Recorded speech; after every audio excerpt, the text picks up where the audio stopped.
Shalom, salam sejahtera bagi Bapak Ibu, saudara-saudara, anak-anak yang dikasihi oleh Tuhan Yesus Kristus.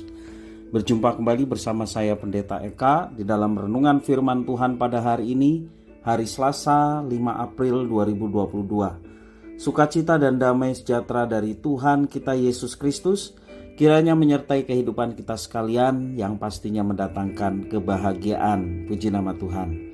Sampai pada pembacaan kita hari ini, Mazmur yang ke-81. Kiranya firman Tuhan yang kita baca memberkati kita. Puji nama Tuhan. Mari kita akan bersama merenungkan firman Tuhan, dan sebelumnya kita akan berdoa. Tuhan Bapa di surga, di dalam Yesus Kristus, kami mengucap syukur hari ini. Tuhan berkati kami, dan kami mau terus mengisi hati dan pikiran kami dengan kebenaran firman Tuhan. Mampukan kami bukan saja untuk memahaminya, lebih dari semua itu kami dapat terapkan firman Tuhan dalam hidup kami, sehingga nama Tuhan dimuliakan dan hidup kami pun diberkati Tuhan. Terima kasih ya Tuhan, inilah diri kami sedia untuk terus belajar firman Tuhan. Demi nama Tuhan Yesus kami berdoa. Haleluya. Amin. Mazmur 81 untuk pemimpin biduan menurut lagu Gitit dari Asaf. Bersorak-sorailah bagi Allah kekuatan kita, bersorak-soraklah bagi Allah Yakub. Angkatlah lagu, bunyikanlah rebana, kecapi yang merdu diiringi gambus. Tiuplah sangkakala pada bulan baru, pada bulan purnama, pada hari raya kita. Sebab hal itu adalah sesuatu ketetapan bagi Israel, suatu hukum dari Allah Yakub. Sebagai suatu peringatan bagi Yusuf, ditetapkannya hal itu. Pada waktu ia maju melawan tanah Mesir, aku mendengar bahasa yang tidak ku kenal. Aku telah mengangkat beban dari bahunya, tangannya telah bebas dari keranjang pikulan. Dalam kesesakan engkau berseru, maka aku meluputkan engkau. Aku menjawab engkau dalam persembunyian guntur. Aku telah menguji engkau dekat air Meriba.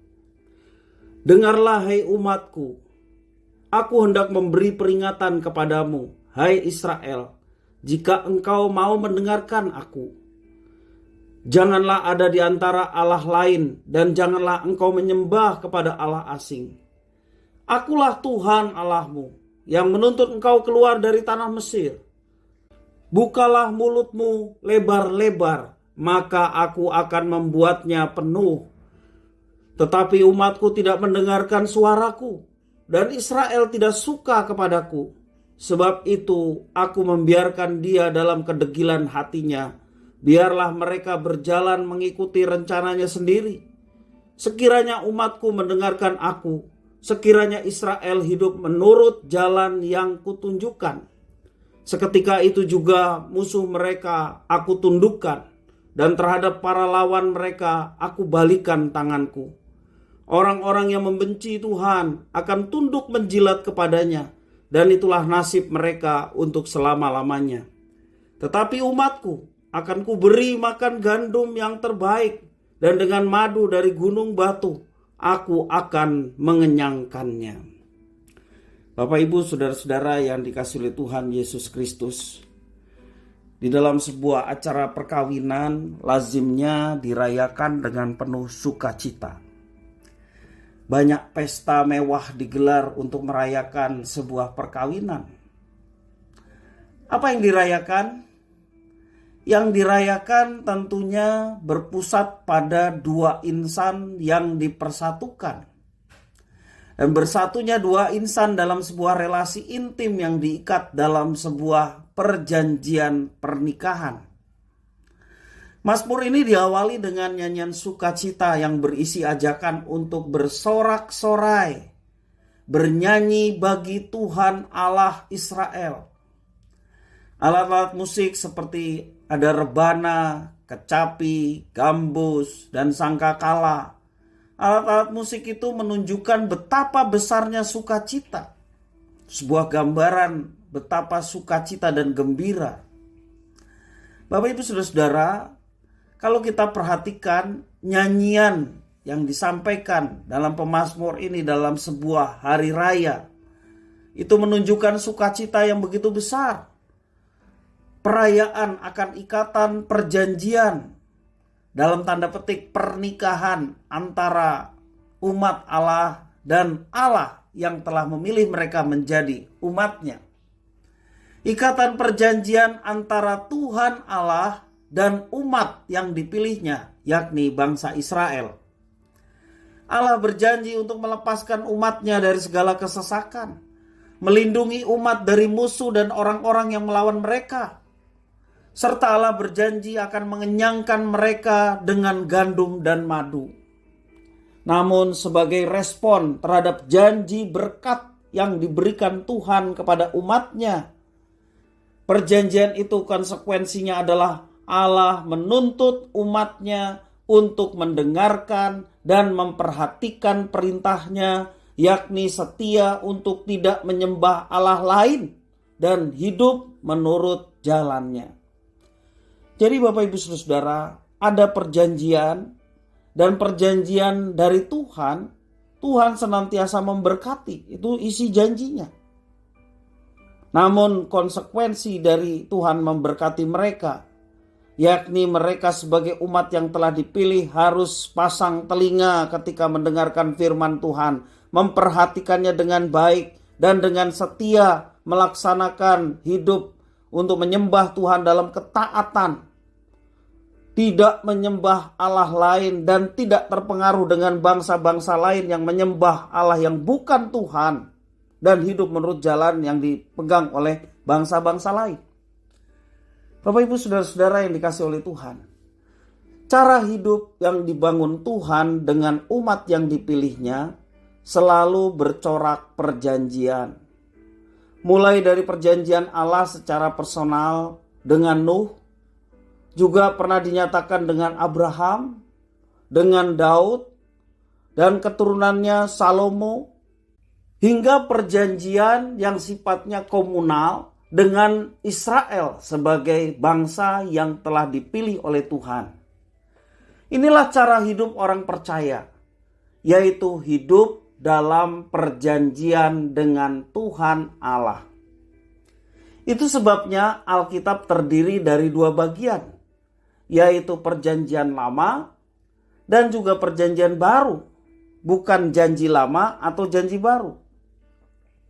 Sepanjang hidup sudah berapa banyak janji yang dibuat dan diikrarkan sebagai bentuk perjanjian kita kepada Tuhan.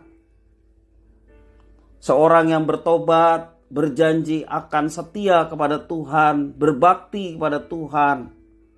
Seorang yang baru dibaptis mengikrarkan yang ada di dalam piagam perjanjian gereja, dalam piagam baptisan. Mereka berjanji untuk setia menjadi murid Kristus, menjadi anggota gereja. Itu salah satu perjanjian yang sering kali kita nyatakan dan kita dengar ya dalam kehidupan bergereja di gereja baptis.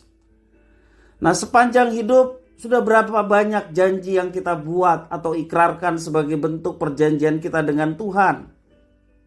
Lalu bagaimana kita menjalaninya? Masih setiakah kita dengan perjanjian tersebut? Atau kita banyak kali sudah melanggar perjanjian yang telah kita ikrarkan di hadapan Tuhan dan jemaat? Berapa banyak keluarga-keluarga atau pasangan-pasangan yang lupa akan perjanjian kudus di hadapan Tuhan dan jemaat? Berapa banyak kita yang tidak setia kepada gereja, padahal ketika kita dibaptis kita mengikrarkan untuk setia kepada Tuhan, melayani Tuhan di dalam dan melalui gereja di mana kita bergabung dan dibaptiskan di gereja itu. Berapa banyak kita telah mengingkari janji kita kepada Tuhan?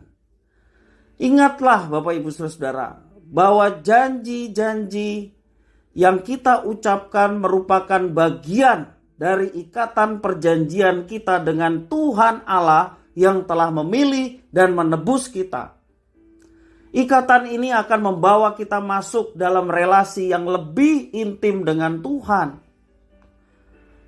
Jalanilah setiap perjanjian yang telah kita nyatakan dengan setia, dengan penuh sukacita, sekalipun kita menghadapi tantangan sedemikian berat. Jangan kita seperti orang-orang di dunia, mengikuti tingkah laku dan perilaku mereka. Tetapi marilah kita sadar akan hakikat kita sebagai anak-anak Tuhan, orang-orang yang telah dipilih menjadi imamat yang rajani, menjadi berkat bagi dunia yang penuh dengan kegelapan, sehingga terang yang ada pada kita menerangi dunia yang penuh dengan kegelapan, sehingga mereka pun mendapatkan terang itu dan turut diselamatkan. Sebagaimana misi Tuhan kepada seluruh umat manusia, sekiranya seluruh umat manusia bertobat dan percaya kepada Tuhan Yesus sebagai satu-satunya Tuhan dan Juru Selamat dan turut diselamatkan. Komitmen untuk menjadi terang, juga menjadi garam sebagaimana julukan yang diberikan kepada orang-orang Kristen oleh Tuhan kita Yesus Kristus. Kita mesti jalaninya sebagai satu ikatan perjanjian. Orang-orang yang diberkati oleh Tuhan, orang-orang yang diselamatkan oleh Tuhan dan mendapatkan warisan dari Tuhan. Kita mau hidup dalam ketaatan, berpegang pada perjanjian itu sehingga nama Tuhan dimuliakan. Allah selalu setia dengan janjinya bahwa Ia selalu menyertai kita. Itulah sebabnya Dia disebut Immanuel, Allah beserta dengan kita, menyertai atau beserta dengan kita bagi setiap orang yang hidup di dalam perjanjian dengan Tuhan. Kiranya firman Tuhan ini memberkati kita sekalian. Mari kita berdoa. Ya Tuhan, kami mohon Engkau memampukan kami untuk terus-menerus hidup dalam ikatan perjanjian dengan Tuhan, sehingga nama Tuhan dipermuliakan dalam hidup kami. Kalau Tuhan sudah menjanjikan berkat terbesar keselamatan di dalam Kristus Yesus, Tuhan berjanji akan menyertai dan memberkati sepanjang kami menjalani kehidupan. Dan ikatan perjanjian itu kami respon dengan hidup dalam ketaatan. Bukan karena terpaksa, tetapi karena kami mengasihi Tuhan yang lebih dulu mengasihi kami. Bukan karena sudah menjadi kewajiban, tetapi karena kasih kami kepada Tuhan yang sudah menyelamatkan dan memimpin hidup kami. Terima kasih ya Tuhan, inilah diri kami sedia menjadi pelaku-pelaku firman. Demi nama Tuhan Yesus Kristus kami sudah berdoa dan bersyukur. Haleluya. Amin.